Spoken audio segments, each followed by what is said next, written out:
Hello everyone, thanks for tuning in to the 18th Christmas 2021 update from Gals Wellbeing. So here we go again, time to bring you another Christmas update. We're now counting down to the final sort of stages of these Christmas updates. From update number 18, it means that we're in like a couple of weeks time zone now within the GFS extended time frame as well. So we're going to start showing you, proper temperature, precipitation, forecast charts and whatnot from the GFS operational run, the 12Z of the GFS, which is just updated in the last few minutes as we start to count down, sort of a final countdown, if you like, to Christmas and begin to put in a little bit of detail. So exciting update for this one. We'll start off having a look at the GFS extended control run as well, and then we will go on to the very latest GFS 12Z operational and start looking at a little bit of detail for Christmas. It is still too far away for detail, really, for Christmas. We're still only looking for trains, to be honest, until like the final week, and then we can finally start penciling in the detail. But yeah, just 2 weeks away now. Christmas, 2 weeks today, actually, Christmas Day. So how exciting is that, everybody? And we'll have a look very shortly. Just say thank you so much to Richard for the amazing Christmas updates gift. Thank you so much, Rich. I love Christmas updates gift. Mrs. P loves your Christmas updates gift as well. Very nice. There we go. Very nice, Rich. Yeah, so thank you so much, Richard, for the incredible Christmas updates gift. We love it. That doesn't get you in the mood for a mince pie and a little glass of something. I don't know what does. Thank you so much, Richard. Right, okay, so just say, but today's video has been a busy day at Gas. We'll start off at 7 AM broadcast. We also have weekend forecast, had a 10 to 14 there as well. Now we're finishing off with the 18th Christmas update. Please like, share, subscribe on all of the videos. Thank you so much, everybody, for doing that.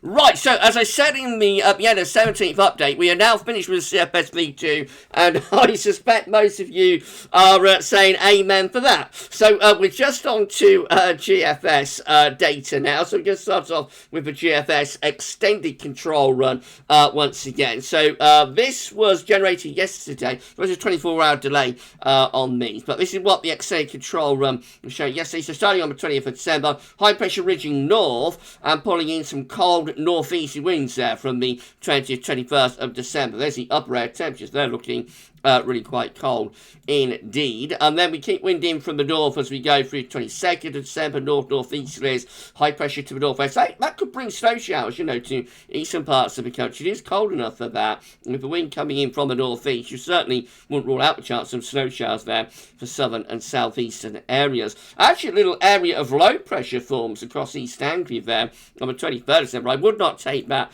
particularly seriously, but it is within quite cold air, so rain, sleet and snow potential if that was to verify. Then that gets out of the way and the high pressure slips back in, keeping us mainly dry but quite cold as we go to Christmas Eve. That's Christmas Day with the extended GFS control run. Again, high pressure seen over and to the west of the country. Upper air temperature still quite cold. Most parts of Europe still ain't cold in like big freeze. We're on the periphery of it, but we're still pretty cold there. Certainly cold enough for overnight frost and a nice sort of seasonable Christmas type feel. Staying pretty cold into Boxing Day as well. Then high pressure just dominates really between Christmas and New Year, having a go at extending high pressure over Scandinavia as well. There as we're between Christmas and New Year. So all looking quite seasonable, even up towards the New Year. That's New Year's Eve. We're still within the high pressure, so still looking pretty cold. And that goes on to New Year's Day and the opening days of January as well. We get Scandinavian high going, get wind in from the east. So yeah, quite a prolonged cold spell. I won't go any further than that. That's up to the 4th of January. Let's go to the 5th of January because that's the 12th night, isn't it? So by then the high pressure should begin to slip a little bit. Maybe probably wind back in towards more southerly direction. But still, even then, it looks pretty cold. So that's an extended cold spell with the GFS extended control run. Not particularly snowy, but it is pretty cold that for Christmas right way through to New Year. But now we can start bringing you GFS operational data and we can start actually looking at some detail. So how exciting is that? We're going to begin, this is the 12Z of the GFS, just updated in the last hour or so. Saturday 11th of December midday 12Z for 12Z midday on Monday the 20th of December. So here we go then. We're on the final countdown now. High pressure on the 27th of December is ridging through the country and pushing northwards. Upper air temperatures are looking really quite mild with that, but the dew points are looking relatively cold actually, so certainly cold enough for frost and fog, with those dew points a lot lower than the upper air temperature. We call that an inversion. So just to explain, I'm off on a bit of a tangent. To explain inversion, it's quite important for this, this scenario. An inversion means that it's relatively warm aloft in the upper atmosphere, but down on the surface, because of the time of year, you've got clear skies, the heat radiates out of space very quickly, and it gets cold on the surface, like an inversion of cold with a boundary layer of warmer air aloft. So although the upper air temperatures are actually quite mild, and in summer, for example, that would probably be quite a hot scenario, hot day, because it's middle of winter, actually the dew points down on the surface, temperatures looking quite cold. Mainly dry, a little bit of rain up across far north of Scotland. Europe looking pretty cold as well, especially northern parts of Europe, and temperatures for us, I mean, they're the temperatures, they are cold, 5-6 degrees, despite those warm temperatures aloft. We move through 21st of December, high pressure again is dominating over the country at 1035 millibar, it's intense area of high pressure. Upper air temperatures have lowered a little bit, but they're not especially cold, it's mostly dry, but again, the surface temperatures, they're looking cold, especially for northern parts of Europe, and we see that the temperature is actually a little bit lower for us in the UK. We're kind of 3 to 5 degrees really for most parts of the country. Eastern coast areas a little bit less cold with wind coming in off the North Sea. That's Wednesday, 22nd of December. High pressure is sitting there, going nowhere fast. So again, another very anticyclonic day. We'd be expecting upper air temperatures to look like that. So coldest in the east, or coolest in the east, mildest in west. It's not cold with the upper air temperatures, but really cold upper air temperatures across the northern and eastern parts of Europe, where a big freeze is going on. It's mainly dry again, and temperature-wise, we look like that. So look how cold it is across much of northern and eastern Europe. Freezing cold there. We're on the periphery of that. We're not overly cold, but it's certainly chilly at the very least. There would be overnight frost. What this doesn't show is where we'd be getting dense freezing fog with this area of high pressure. If we did, but actually these temperatures are like 4 or 5 degrees, would be colder than that. We'd be struggling to get much above freezing if we started to get freezing fog going under that high pressure. That's 23rd of December. Again, the high pressure is well and truly established in control over the top of the country. Upper air temperatures not overly cold. It's mainly dry. Dew points looking pretty cold though across most parts of the continent, so that is seeping into the UK. The temperature looks like that. Most parts of Europe, again, big freeze in northern and eastern areas on the periphery of it, but still pretty chilly with those temperatures. And again, temperatures in the UK like 4 or 5 degrees at best, and once more if we got freezing fog, it would be even colder than that. That is Christmas Eve with this GFS operational run. High pressure still dominates weather. It does look like a very anticyclonic period. So upper air temperatures look like that, relatively mild with those, mainly dry. And again, the dew points looking quite cold, especially for more northern areas, but also on the continent. Look how cold it is across most parts of the continent. France, Germany, for example, we are seeing that seeping in off the continent within this area of high pressure. So temperatures are looking cold in many areas, and again, they are the forecast temperatures on Christmas Eve, only around 4 or 5 degrees, but if we've got freezing fogs, I suspect we might do with that high pressure, then temperatures would be even colder than that.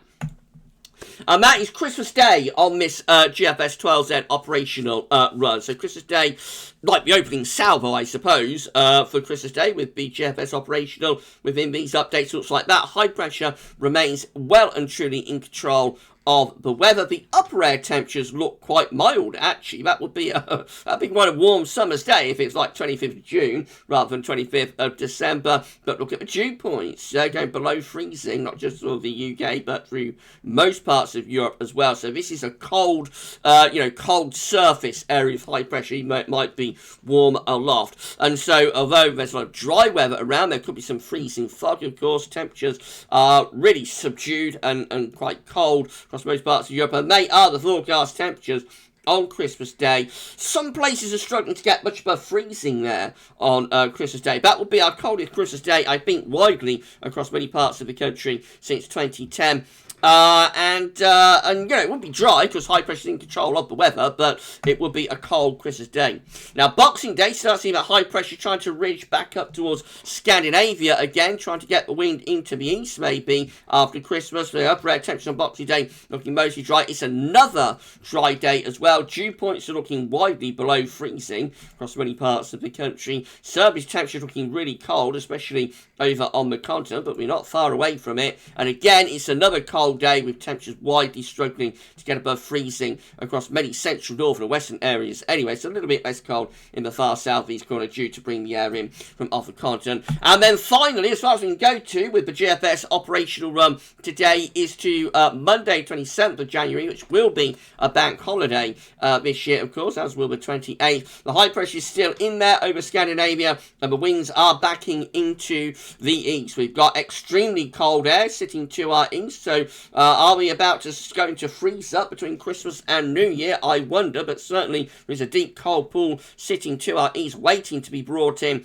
if we can get the wind into the east. Another mainly dry day on what is a very, very extended dry spell of weather. Dew points there looking cold, particularly across the continent. Real freeze up going on across many parts of the continent. Some of that cold air is, you know, seeping in.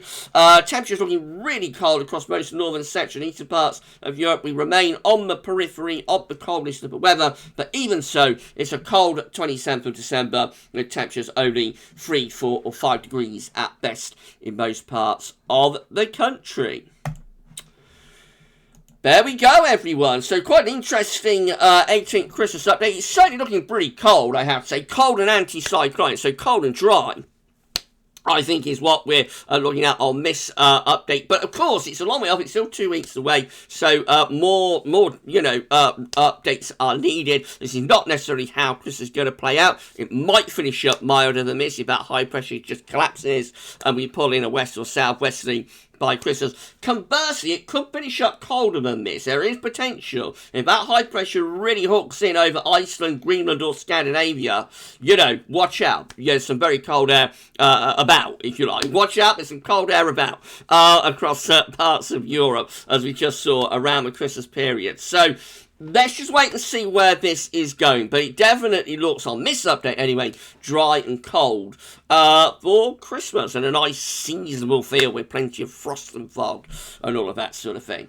If you've enjoyed this 18th Christmas update, then please like and subscribe to the channel. Don't forget to tell your friends to subscribe as well. You'll be able to see more Christmas updates in the next couple of weeks. We're going to do the 19th Christmas update for you on Monday evening. So 19th sort of installment of this drama, of this soap opera coming up on Monday. But for the 18th Christmas update, that is all for now. And thanks so much for watching.